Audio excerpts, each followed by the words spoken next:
Details निकालकर file पर लगाओ और ICJS में सर्च करके अल्टरनेट फोन नंबर, गाड़ी नंबर इत्यादि डिटेल निकालने का प्रयास करो। जी मैडम। मैडम, ये नफीस कौन है? नफीस नहीं, NAFIS, national automated fingerprint identification system. ये NCRB की परियोजना है जिसके तहत सभी जिलों, राज्यों और एनफोर्समेंट एजेंसीज को आपराधिक फिंगरप्रिंट का राष्ट्रीय संग्रह स्थापित कर एक महत्वपूर्ण उपकरण उपलब्ध कराया गया है। फिंगरप्रिंट पहचान प्रणाली इंटीग्रेटेड जिसमें 1 करोड़ से ज्यादा अपराधियों का फिंगरप्रिंट डेटाबेस शामिल है। और यही नहीं, CRPI एक्ट 2022 के तहत गिरफ्तार होने वाले प्रत्येक व्यक्ति का बायोमेट्रिक रिकॉर्ड भी उपलब्ध है। मैडम, ICJS से इनके alternate mobile number, bank detail, vehicle detail भी मिल गए। Good job Vinod, mobile number को ट्रैक करके लोकेशन प्राप्त करने की कोशिश करो। जी मैडम। जय हिंद मैम। मैम, अभय कमांड सेंटर के फेस रिकॉग्निशन कैमरा पर एक आरोपी आशिफ अजमेरी गेट के पास की दुकान से कुछ खरीदता हुआ दिखाई दे रहा है। वेरी गुड संगीता, ये तो बहुत बड़ी लीड है। वहां जाकर CCTV रिकॉर्ड डिटेल भी प्राप्त करो और दुकान मालिक के बयान भी रिकॉर्ड करो। जी मैम। मैडम, एक आरोपी की लोकेशन सीकर के आसपास आ रही है, दूसरे की लोकेशन बस्सी की है, बाकी सारे फोन स्विच ऑफ है। भवानी, तुम सीकर की टीम को लीड करो और विनोद, तुम जांच टीम लेकर बस्सी के लिए रवाना हो। ध्यान रहे, आरोपियों को होशियारी से राउंड अप करें और मैं क्राइमेट के जरिए वांछित अपराधियों के संबंध में अलर्ट जारी करवाती हूँ। जी मैडम।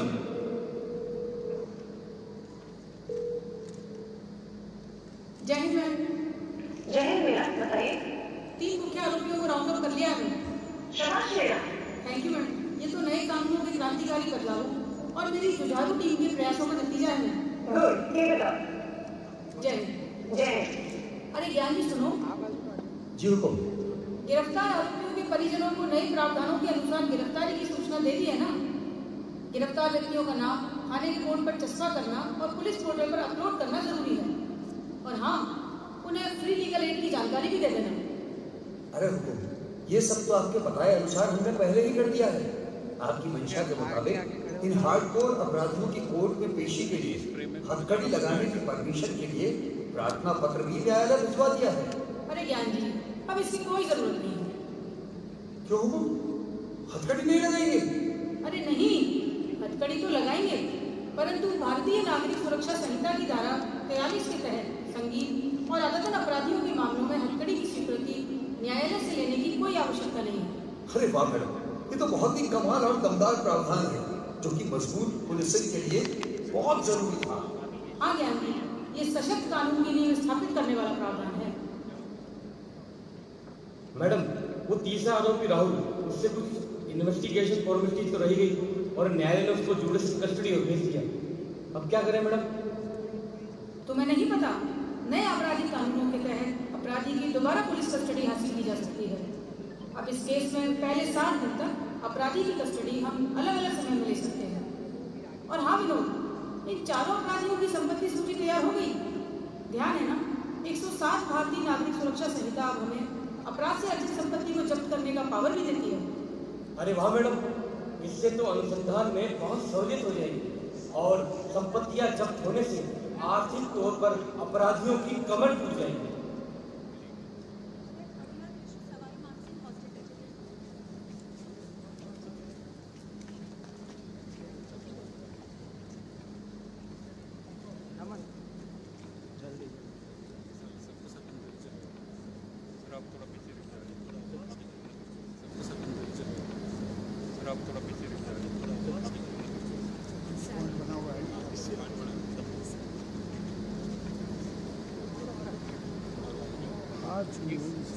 भाई एक बात बताओ, इधर आओ। दोनों को दोनों गिम्बल लेकर के अंदर बैठे रहोगे तो कैसे काम चलेगा? गुड मॉर्निंग डॉक्टर साहब, हमारा थाना से पोस्टमार्टम और LLC के लिए रिक्वेस्ट आपको भेजी है। केस काफी सेंसिटिव नेचर का है, तो रिपोर्ट वक्त पर मिल जाए तो अच्छा रहेगा। इमरजेंसी है, इसलिए खुद चला है। अरे ज्ञान जी, आपको तो आने की जरूरत नहीं। आपकी रिक्वेस्ट CCTNS से मेडलेपार पर आ चुकी है, पोस्टमार्टम हो चुका है और इंजन की MOC भी तैयार है। एक्सीडेंट की रिपोर्ट पेंडिंग है, उसके आगे ही मैं सभी रिपोर्ट्स मेडिपार पर अपलोड कर दूंगी। सर ये मेडिपार क्या होता है? मेडिपार नहीं, मेडिपार मतलब medico legal examination and postmortem reporting system. इसका उद्देश्य मेडिकल रिपोर्टिंग प्रक्रिया को व्यवस्थित करना व पुलिस और डॉक्टर्स के बीच बेहतर समन्वय बनाना है, जिससे मेडिको लीगल केसेस में त्वरित रिपोर्टिंग होने से आपराधिक न्याय प्रणाली को गति मिलती है और आप ये रिपोर्ट्स CCTNS के माध्यम से अपने थाने पर ही देख सकते हैं। अरे वाह मैडम, फिर तो आपसे मिलना ही नहीं होगा। चाय पीने आते रहना, और हाँ, एनुअल मेडिकल चेकअप कराने तो आओगे ही ना? जी जी जी जरूर। अच्छा धन्यवाद, चलता हूँ।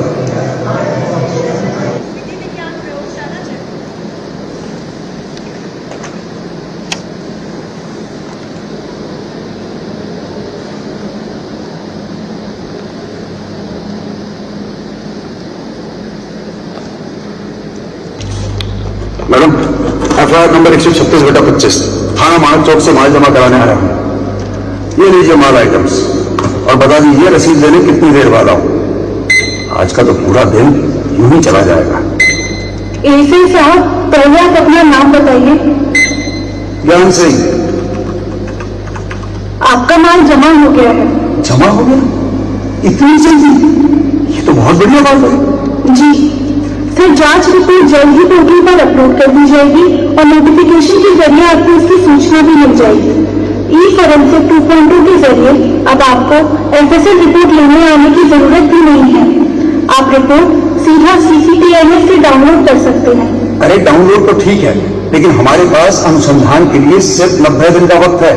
तब तक आपकी जांच रिपोर्ट अपलोड हो जाएगी। अरे ज्ञान जी, नए कानून आने के बाद फोरेंसिक की क्षमताओं का भी विकास और विस्तार हुआ है। हमें सरकार की तरफ से भरपूर संसाधन मिले हैं। अब पहले की तरह FSL रिपोर्ट महीनों तक पेंडिंग नहीं रहती। आपको इस केस की रिपोर्ट भी जल्द ही मिल जाएगी। वाह जी वाह, ये तो कमाल हो गया। FSL रिपोर्ट वैज्ञानिक अनुसंधान की सबसे महत्वपूर्ण कड़ी है, जिससे जनता के लिए त्वरित न्याय का रास्ता खुला।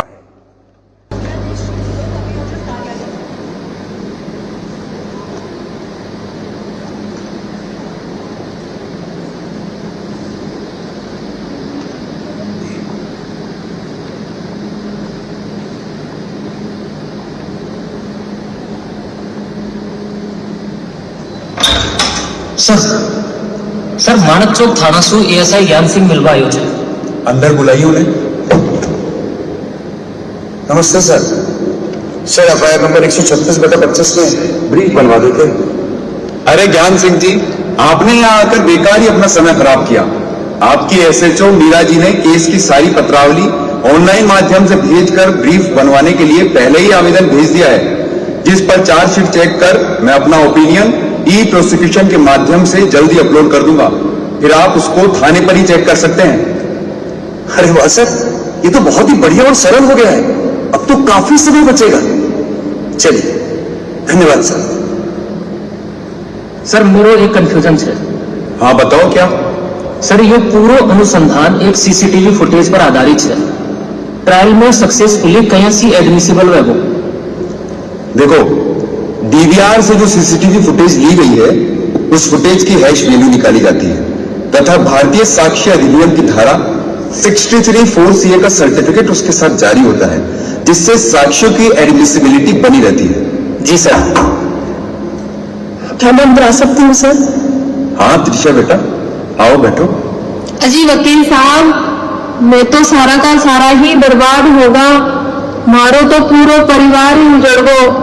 हमारी छोरी तो हाल तक भी डरक रही है। सब कुछ ठीक तो हो जाएगा ना सर?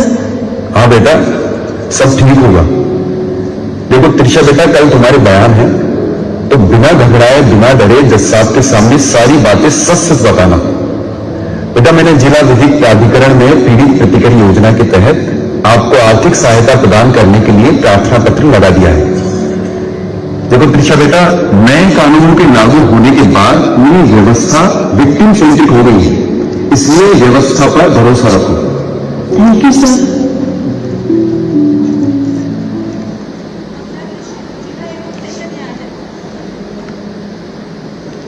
कितना बचा?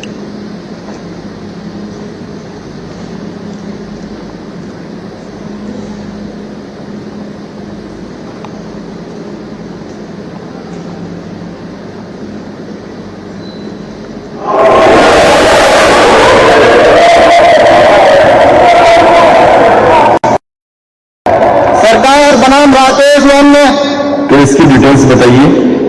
यस सर, डकैती और हत्या का मामला है जिसमें 3 आरोपी गिरफ्तार हो चुके हैं। एक आरोपी न्यायालय द्वारा प्रोक्लेम्ड ऑफेंडर घोषित किया जा चुका है। एक विधि का उल्लंघन करने वाले बालक के संबंध में किशोर न्याय बोर्ड की विधिवत कार्यवाही की जा रही है। सभी गवाहों की तलबीक इस संबंध के माध्यम से कराई जाकर सभी के बयान दर्ज किए जा चुके हैं। आरोपी मौजूद है? यस सर, वीसी के जरिए तीनों आरोपी ट्रायल से जुड़े हुए हैं। क्या तीनों आरोपियों के वकील उपस्थित है? Yes sir. क्या आपको चार्जशीट की कॉपी मिल गई है? जी सर, इलेक्ट्रॉनिक माध्यम से मुझे चार्जशीट की कॉपी उपलब्ध करा दी गई है। सर, मेरी एक और रिक्वेस्ट है कि आप मुझे एक और तारीख दे दीजिए, क्योंकि केस का चौथा आरोपी तो कोर्ट के सामने आया ही नहीं है, तो आप कार्रवाई शुरू कैसे कर सकते हैं? नहीं वकील साहब, अब नए आपराधिक कानूनों में 2 बार से ज्यादा एडजमेंट नहीं मिल सकता। अब पहले ही 2 तारीखें ले चुके हैं।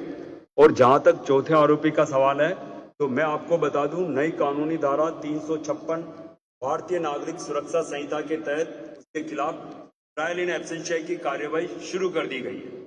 आपको ध्यान ही होगा कि हमने चार्ज फ्रेम भी 60 दिनों के अंदर ही किया था।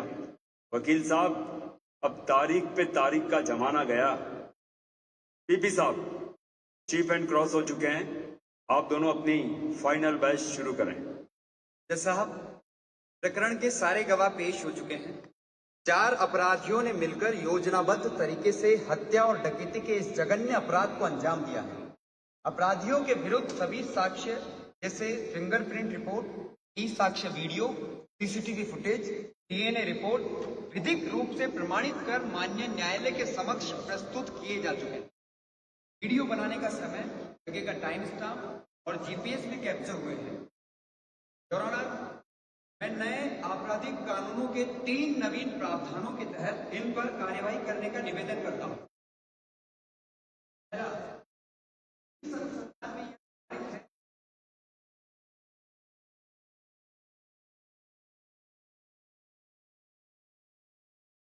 धारा 111 के तहत इन पर कार्यवाही किए जाने का निवेदन करता हूं। दूसरा, इस गिरोह ने अपराध करने के लिए एक बालक को भी नियुक्त किया है, इसलिए भारतीय न्याय संहिता की धारा 95 के तहत भी इन पर कार्यवाही की जाए। तीसरा, इस घटना में एक व्यक्ति की मृत्यु के साथ एक महिला सरिता देवी वेजिटेटिव स्टेट में है, इसलिए भारतीय न्याय संहिता की धारा 117(3) के तहत भी इन पर कार्यवाही की जाए और इन्हें कड़ी से कड़ी सजा दी जाए। जज साहब, ये पूरा परिवार इस अपराध से तबाह हो गया है, इसीलिए मेरा माननीय न्यायालय से निवेदन है कि इन कुख्यात अपराधियों को विभिन्न धाराओं में मिलने वाली सजा को नए कानूनों के प्रावधानों के तहत समवर्ती ना करके क्रमवर्ती यानी कि कॉन्सिक्यूटिव किया जाए, ताकि अन्य अपराधियों के लिए ये एक नजीर बने। सर, मेरे क्लाइंट को पुलिस द्वारा झूठा फंसाया गया है। केस में एक भी स्वतंत्र गवाह नहीं है, सारे गवाह तो पुलिस वाले ही हैं। पीपी साहब, आप कुछ कहना चाहेंगे इस बारे में? साहब, मेरे काबिल दोस्त शायद नए आपराधिक कानून पढ़कर नहीं आए हैं। सारे सबूत साइंटिफिक है, वह एक्सपर्ट एविडेंस से सपोर्टेड है, इसीलिए इनकी सभी दलीलें बेबुनियाद हैं।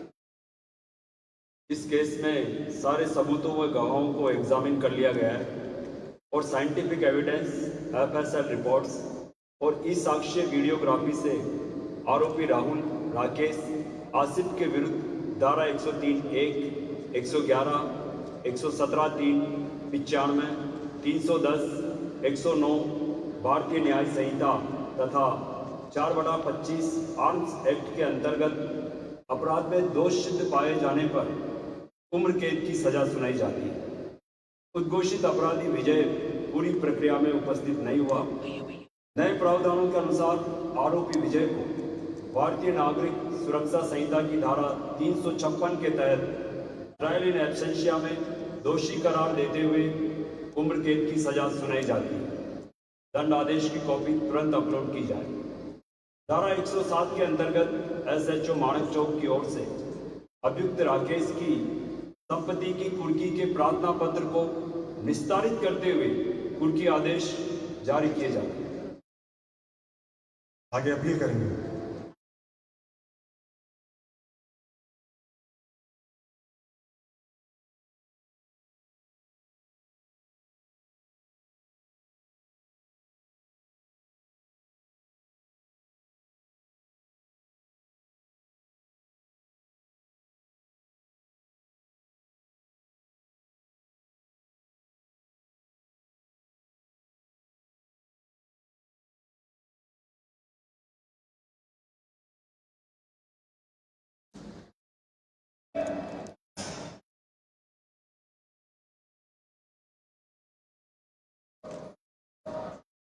सर, यह मानक चौक के हत्या और डकैती वाले केस के अपराधी हैं।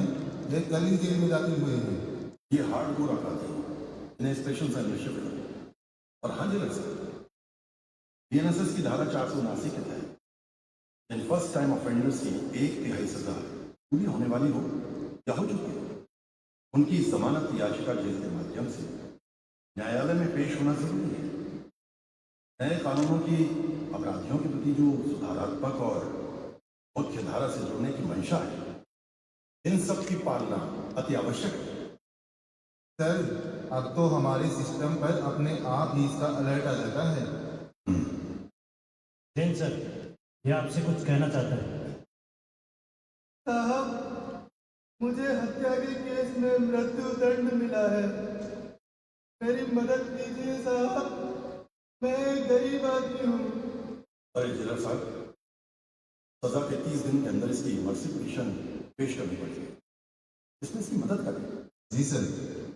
क्या ऑनलाइन वीडियो कॉन्फ्रेंसिंग पोर्टल सुचारू रूप से काम कर रहा है? यस सर, यह तो कमाल का प्रावधान है। ना आरोपी के भाग जाने का डर, ना उसकी सुरक्षा के लिए ज्यादा पुलिस बल की जरूरत। सरकार का पैसा, समय और संसाधनों की बचत का अभूतपूर्व प्रावधान है ये।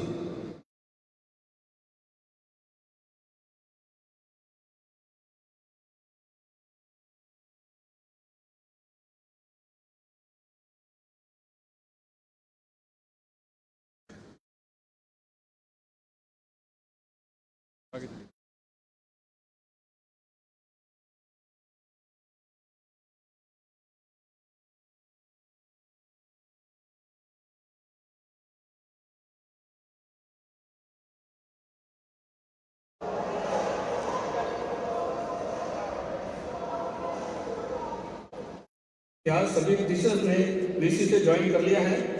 यस सर, ये अपील सेशन कोर्ट के आदेश के 60 दिन के भीतर प्रस्तुत की गई है, अतः अपील सुनी जा सकती है। सर, मेरे क्लाइंट को पुलिस द्वारा झूठा फंसाया गया है। सारे इलेक्ट्रॉनिक एविडेंसेस पुलिस द्वारा फोर्ज किए गए हैं। सर, वो तो मौके पर था ही नहीं। पुलिस ने सारा अनुसंधान थाने पर बैठकर किया है और मात्र 30 दिन में केस का अनुसंधान जल्दबाजी में कर माननीय न्यायालय को भी गुमराह किया है। ये साहब जी, श्रीमान, न्यायालय के समक्ष प्रस्तुत किए गए साक्ष्यों की चेन ऑफ कस्टडी मेंटेन की गई है और न्यायालय में पेश टेक्निकल और फॉरेंसिक एविडेंस की सहायता से यह सिद्ध हो चुका है कि आरोपियों ने एक गंभीर अपराध कारित किया है। अतः मेरा माननीय न्यायालय से निवेदन है कि सेशन कोर्ट द्वारा दी गई सजा को यथावत रखा जाए। सर, पुलिस और प्रोसिक्यूशन अपनी नाकाबिलियत को छुपाने के लिए नए कानूनों का सहारा ले रहा है। इन्होंने चालान पेश करने में बहुत जल्दबाजी की है, जिससे मेरे क्लाइंट के साथ में नाइंसाफी हुई है। बात जल्दबाजी की नहीं है श्रीमान। मैं अपने काबिल दोस्त को बताना चाहूंगा कि नए कानूनों के आने के बाद आपराधिक न्याय प्रणाली के प्रत्येक स्तंभ के लिए समय सीमा इस भावना से निर्धारित की गई है कि हर केस में 3 वर्ष की अवधि में ट्रायल विद अपील होकर पूर्ण न्याय मिले। That's all your honour. मैंने पूरे केस को अच्छी तरह से देख लिया है। सभी साक्ष्यों के विश्लेषण से पूर्णतः साबित होता है कि साक्ष्यों की सटीकता मेंटेन रही है। Technical, scientific evidence, expert witness के बयानों के आधार पर मौके पर मिले सबूतों पर शक करने की कोई गुंजाइश नहीं है। आरोप पूर्णतः प्रमाणित है। सेशन न्यायालय का दिया गया दंड आदेश उचित प्रतीत होता है, याचिका खारिज की जाती है। Thank you your honour.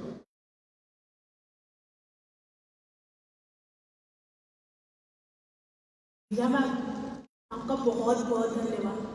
आपने इतने कठिन समय में हमारा साथ दिया। ऑनेस्टली मुझे तो बस यही लगता था कि पुलिस, कोर्ट कचहरी सिर्फ चक्कर ही कटवाते हैं, लेकिन आपने हमें त्वरित न्याय दिलवाया है। थैंक यू त्रिशा, लेकिन ये हमारी ड्यूटी थी। नए कानूनों ने पूरे क्रिमिनल जस्टिस सिस्टम को ही सशक्त किया है, इसी कारण ये सब संभव हो पाया। तुम अपनी माँ का ध्यान रखना और पढ़ाई में मन लगाना। जी मैम, मैं पूरा ध्यान रखूंगी। और अब तो मैंने तय भी कर लिया है कि मैं बड़ी होकर आप जैसे पुलिस ऑफिसर बनूंगी और पीड़ितों को न्याय दिलाऊंगी। Thank you Veera ma'am. वाकई मैडम, इस केस में उस बच्ची को न्याय दिलाकर आत्मसंतुष्टि का अनुभव हुआ है। और अब तो मैंने भी तय कर लिया है कि मैं भी आईगॉन कर्मयोगी से नए कानूनों का प्रशिक्षण लेकर नए कानूनों के प्रावधानों में एक्सपर्ट हो जाऊंगा। बहुत अच्छा ज्ञान जी। इस केस से साबित हो गया है कि नए कानूनों का नया दौर, दंड से न्याय की ओर। नए कानूनों का नया दौर, दंड से न्याय की ओर।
ग्रुप